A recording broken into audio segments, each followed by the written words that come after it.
Peace Matters, next time on Philosophy Talk. Listen to Philosophy Talk today at noon on KSJE 90.9 FM, Farmington.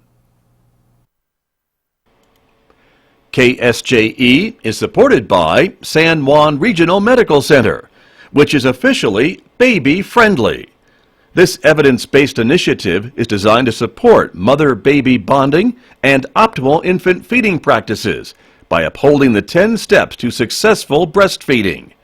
San Juan Regional Medical Center, officially baby-friendly, and serving the Four Corners since 1910.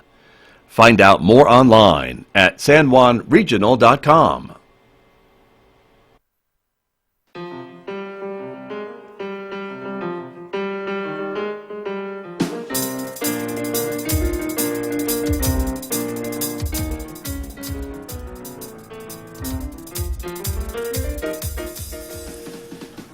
Eleven minutes past 8 o'clock. It is Tuesday morning, February the 4th. Good morning, everyone. I'm Scott Micklin. Thank you for tuning in to KSJE 90.9 FM here in San Juan County, 103.3 FM over the air in Durango, Colorado. And, of course, you can listen everywhere by going to our website at ksje.com. Good morning also to our viewers who are watching our visual radio program. We're streaming video live to the KSJE YouTube channel and our Facebook page. We're glad you're with us as well, everyone. Coming up in the next few moments, it is our monthly program about C.H.I.C, the Community Health Improvement Council. Hope you'll join us for that. We'll be talking about some of the work that Anna Krutsky does with C.H.I.C and more coming up this morning, so stay tuned for that, everyone. Then, of course, it is Tuesday, and on Tuesdays we talk about animal welfare and show you some of the pets available for adoption from the Farmington Regional Animal Shelter. Amber Francisco will be joining me on the radio at 8:50 this morning, and we'll show you some of the pets available this week, including this guy right here, this cute cat on the screen right now. So you'll see him and much more coming up later on this hour at 8:50 a.m. on KSJE. Then Mick Hess will take us roving with the arts after the news at 9 a.m., our classical music show. On Tuesdays, Mick is playing Bach cantatas. That is the same schedule for this Tuesday, coming up at 9 a.m. right here on KSJE. And of course, you know, in addition to Facebook and YouTube, you can connect with us on Twitter and also connect with us on Instagram as well, everybody. Our weather forecast, it is a cold one today. Partly sunny skies and cold. The high only going to reach 32 today in Farmington. Very cold and clear tonight with a low of only 9 degrees. Those winds are going to feel even colder. Mostly sunny, but again, cool tomorrow. The high 33 on Wednesday, 20 overnight. A breezy Thursday with a bit of warmer temperatures. The high 45, 52 for a high with sunshine on Friday and Saturday. Mid-50s by Sunday before the next weather system moves in Sunday night into Monday, Tuesday, and Wednesday, with what looks like a pretty good chance for precipitation next Tuesday and Wednesday. We'll know more as we get a bit closer, but that is the long-range forecast at the moment. And, of course, we always tell you that visual radio can take you places. We will take you to the top of Snow King Mountain in Jackson, Wyoming, looking down on the town of Jackson. Right now, the current temperature there, minus 8 degrees. With the sunshine, it looks a bit warmer. They're on their way to a high today of 17 in Jackson, Wyoming. Overnight low of minus 8, but the wind chill makes it feel like it is minus 21. Now, we always say, too, if you're looking for something to do in the area, check out the KSJE Regional Events Calendar. We've compiled a lot of events that are going on over the next several days at our website, ksje.com. A little Sebastian happening at Traeger's Bar today. Beer plus yoga, also at Traeger's. Toddler play date at the E3 Children's Museum. Brown bag birding event happening on February the 5th. The circus is in town. You can find out more about that. Farmington Social Dance Club's having a dance February 6th at the Elks Lodge in town. The Fall 2019 Graduates Diploma Day happening right here at San Juan College, as is the Blank Paper Show opening reception happening at the Henderson Fine Arts Center Gallery, also on February 7th. She Rocks, a Tara Vaughn show here at the Henderson Performing Arts Center on February 8th, as well as Broadway for Brunch from the Caliente Chorus happening on the 8th in the morning as well. Just some of the many events you will find by checking out our website, ksje.com. Well, let me turn to my guest who is here with me this morning, as I mentioned, to talk a little bit about C.H.I.C, the Community Health Improvement Council. We do a show every month about C.H.I.C, and Anna Krutsky is here to represent C.H.I.C. Good morning. Good morning. Thank you for being here and joining me this morning. I appreciate it very much. You work with Presbyterian Medical Services. I do. I'm a clinical administrator with Presbyterian Medical Services, and my role right now is working with as really the clinical director of the Adolescent Residential Treatment Center here in town, and we work with youth ages 13 to 17 who are really struggling within their community or at home and need some extra support and have been diagnosed with a mental illness. And so we usually have 10 to 12 youth in our facility, and we work with them therapeutically, and we have therapists on staff who work with them in a variety of evidence-based modalities. Right, and we'll talk more. I want to ask you more about that in just a moment too. But you also then represent that organization on C.H.I.C, right? The council. I do, absolutely. So I work with the C.H.I.C Community Health Improvement program in town, and support sort of the behavioral health and mental health side of that, and I represent them. And we have lots of different people who come into town who come to the meetings from different organizations. We have community members, and we work on just trying to figure out how to support wellness and community health within. Right, and what I've learned from talking to folks involved with C.H.I.C is when we talk about community health and improving community health, that is a really broad umbrella, or it can be, and so it can certainly include mental health and youth, but it also includes maybe housing and medical care and education and transportation and all these other things that maybe you might not think about right away when we talk about improving our community. Yeah, so we have we're working as a group. We've developed a wheel that we can show everybody exactly sort of all the different spokes of wellness that we look at within our community to try to make sure that we're meeting all of those needs and addressing all issues that people may be concerned about. Right, and I know the meetings are open to new members They and are new open organizations to new members if they feel they might fit into the wheel. Absolutely, we just ask for a commitment to come. Right. At least 60% of the time to be a part of the C.H.I.C, or to come and just enjoy and learn something about our community. And we try to have speakers, somebody different every month who is talking about what they are working on and what their initiatives are within the community. Right. Now, let me turn back to your area of expertise with Presbyterian Medical Services. And as I remind our audiences whenever I have a guest from PMS that I'm on the board of Presbyterian Medical Services, so I think I know maybe a little bit about what you do, but I can always learn more, and our audience can always learn more about the Residential Adolescent Treatment Center. And so you've been there for how long? I have been with Presbyterian Medical Services for 7 years. Okay. And at the center? I think it's been 4. Maybe 3 or 4. It's hard for me to remember. I've had a lot of different hats over the years. And so, but talk to me a little bit about, again, what that does. So you have about maybe 15, 16? No, so we have no more than usually 10 or 12. 10 or 12. Right, and I think right now we have 9 kiddos within our facility that we're working with. Okay, and they come to you, whether is it court ordered, or how do they find their way to you? So most of our referral sources are from psychiatric hospitals, where youth may have gone because they were feeling suicidal or something really scary happened that they couldn't manage at home or alone. Or they may be coming from a detention facility where they keep getting into trouble within their community, and they have juvenile justice services refer them to have long-term treatment. I see. And so when they come to you, and then so the age ranges can be from where to where? So the age ranges that we work with are 13 to 17. We will take somebody who is almost 18 sometimes if we're helping them to get to a place where they can learn some independent living skills, and we can refer them into a way of becoming more able to care for themselves, and maybe helping facilitate them getting their GED and finding housing once they leave our program. We don't offer those services specifically, but we will help facilitate them getting into the services that they need to become more independent. Right. And the whole idea is to try to get them to be more independent and to be able to move on with their Absolutely. lives, right? And maybe pick a better path. Yeah, so it's a lot of education and therapeutic process into becoming a stronger individual, to understanding the barriers that they are struggling with their mental illness or maybe substance abuse. A lot of the kids we work with have a combination of substance abuse problems as well as a mental illness such as depression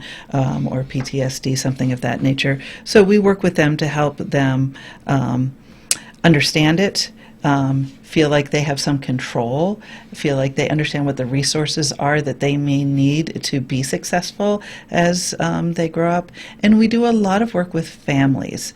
So even though we may not have families be able to come to our facility if youth are from another part of the state, we do sort of telemedicine, family therapy to help families understand their child and the struggles that they're working with, and help those families to help with the younger kids of reintegrating back into the home and back into the community in a way that they can be successful in school, be safer at home, and clearly identify what they need from their parents or guardians in the home setting so that they don't end up in a position where they're struggling to the extent that they have been. And that's a really important point, I think, too, with some of these adolescents, these teenagers who are coming to your facility, to be able to have support when they get out of your facility and maybe they don't fall back into those same patterns. It's important to maybe be surrounded by folks who kind of know what to watch for, how to help them so that they don't end up back in your facility. Absolutely. So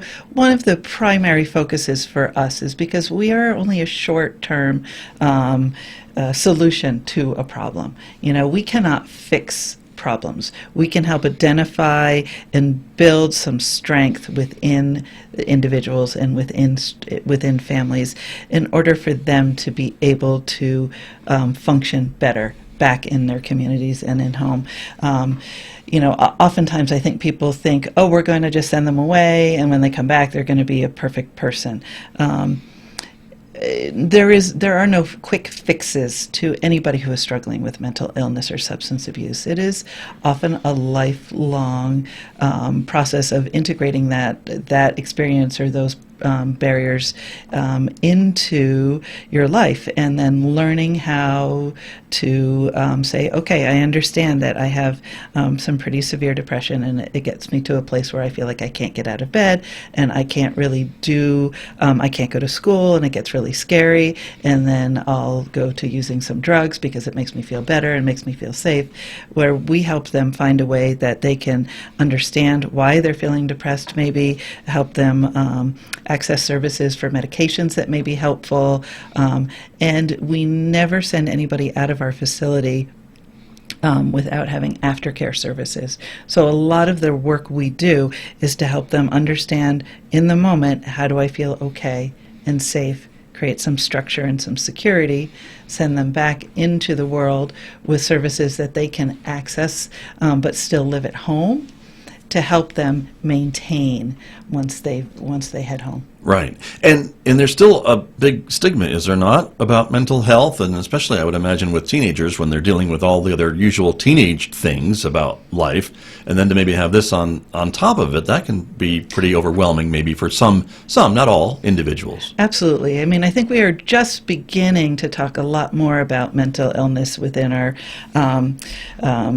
culture, and it is something that we really do struggle with in understanding, because it is, mental illness is an illness, just like if you break your leg, or if you have, some sort of physical disease that you can really see. Mental illness doesn't always manifest physically on the outside, so we are unable to see it, but it is very much something that can be managed. And if people feel like they can talk about it, then we can get ahead of it before it becomes really debilitating. And I think with adolescents, it's a real struggle to be able to feel safe to talk about it. time in your life is so hard because you have so many changes happening.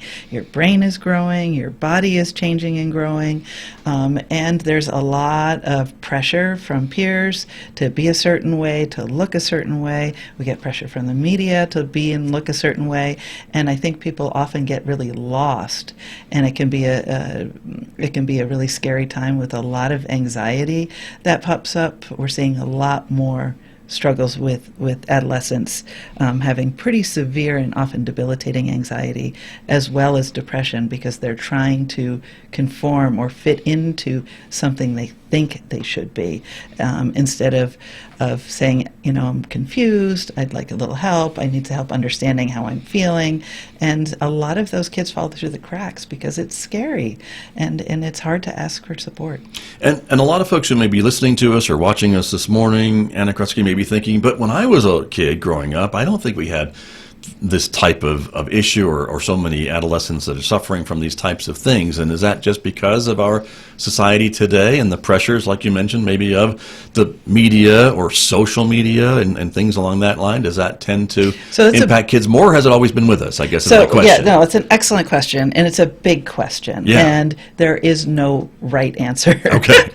And I would not necessarily say that there are more people with mental illness now.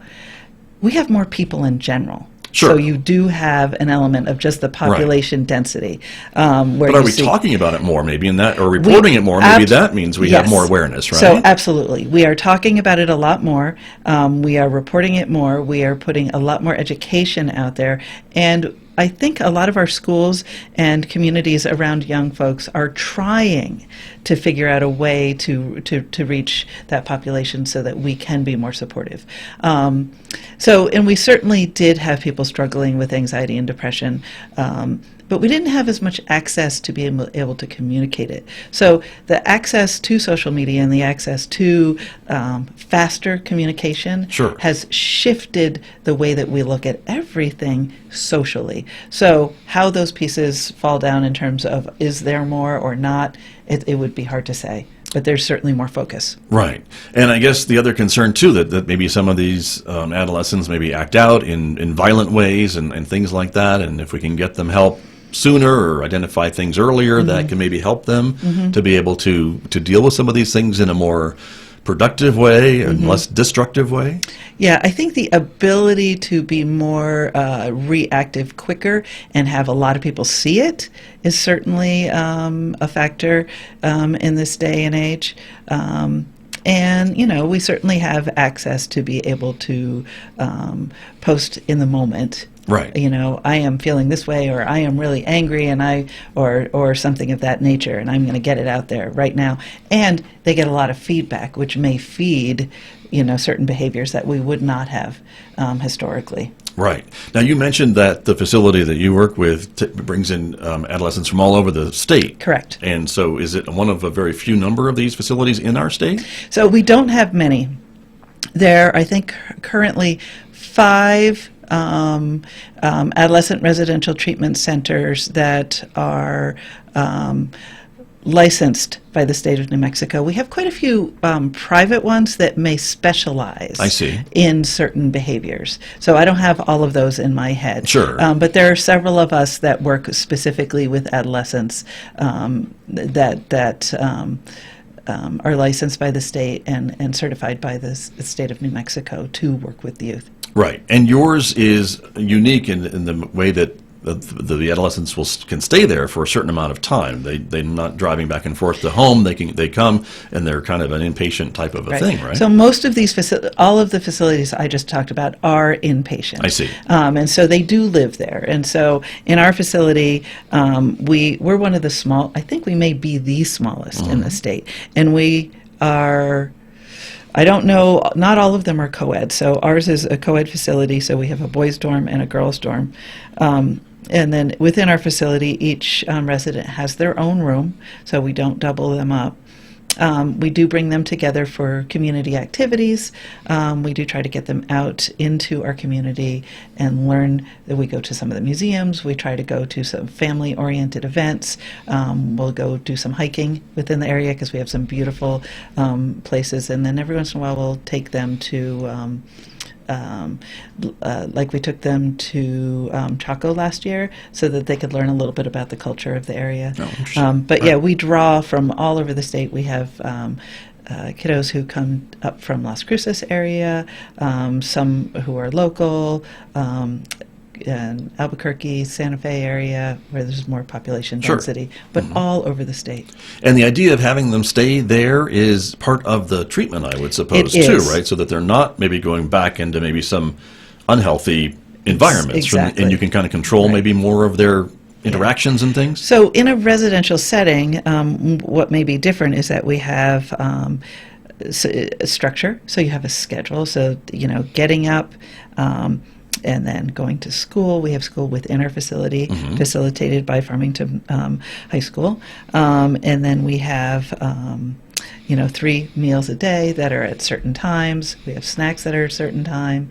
You go to bed at a certain time. If you need medications, you're taking medications at that time. So you're learning how sort of that structure and that consistency with schedule can actually help each and every one of us be healthier. But by getting enough sleep, by having those 3 meals a day, makes a huge difference. A lot of these kids may not have had that kind of structure in the past, and which exacerbates the struggles that they are having with their mental illness. Having consistency within and having something to do each day and knowing what that's going to be. Sure. And I guess a long way. Maybe for some of us it's hard to even imagine a child, adolescent, teenager not having some structure in their lives, but that's maybe some of the home life that these children are coming from. Right. So everybody is coming from a different experience. Some of these children may have lost their parents and are living with another relative, or some of the youth that we work with are actually in the protective services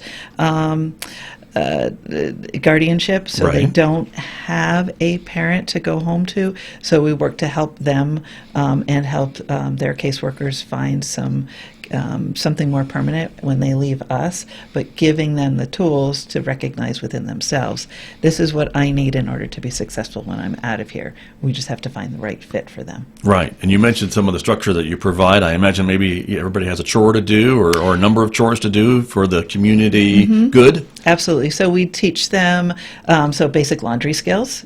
How do you do your laundry? Right. How do you learning how to separate laundry, how to dry your laundry.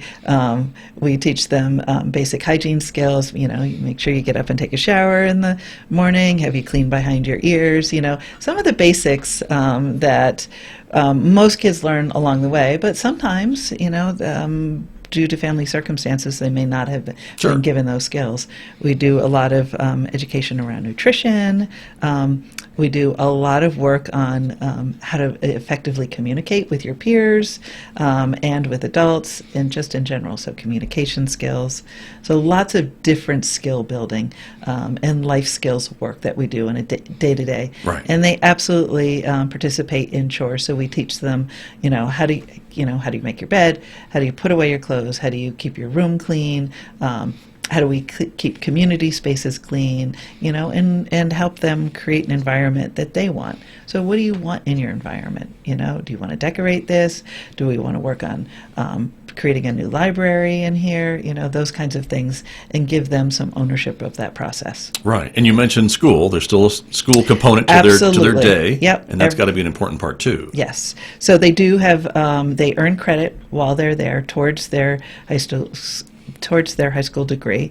If a child is older and they don't have enough credits, the online schooling that is being provided within our facility can help prepare them to take a GED test maybe when they leave, and we help them with the resources in order to make that happen so that they're continuing their educational process. I see. My guest this morning, Anna Krutsky, is here. She works with Presbyterian Medical Services and is the director of the Adolescent Residential Treatment Treatment Center here in San Juan County, representing CHIC, the Community Health Improvement Council. And we just have a couple of minutes remaining. I wanted to ask you a bit about when someone is ready to leave your facility and go on to whatever is next, and how do you determine when that is? Do they age out, or how does that work? So most kiddos are within our facility with 3 to 6 months, depending on their particular needs. So we work with their therapist. Will work with each kid to help them identify some goals,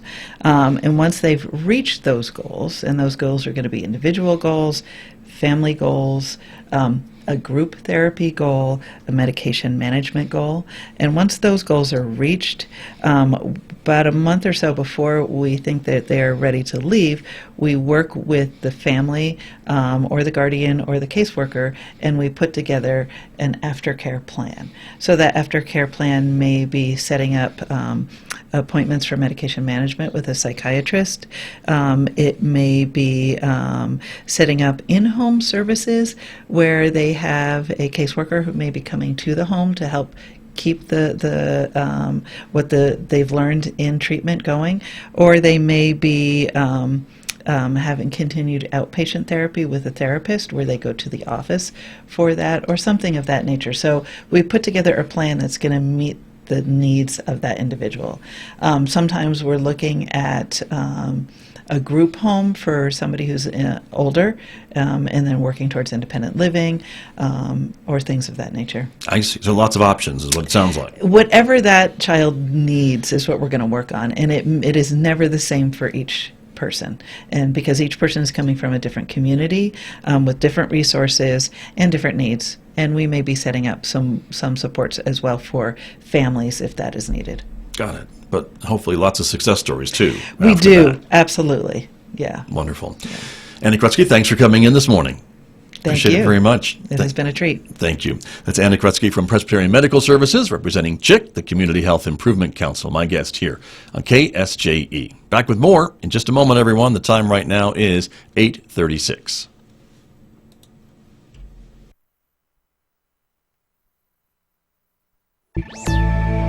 Airbnb has aspirations that could boost your selfie game, if you're into that sort of thing. From American Public Media, this is Marketplace Tech, demystifying the digital economy. I'm Amy Scott, in for Molly Wood. Marketplace Tech is supported by T. Rowe Price, offering a strategic investing approach that examines opportunities firsthand. Since 1937, T. Rowe Price, invest with confidence. And by Home Advisor, helping homeowners find the right pros for their home projects. Homeowners can read reviews, book appointments, and check cost guides for any project at homeadvisor.com.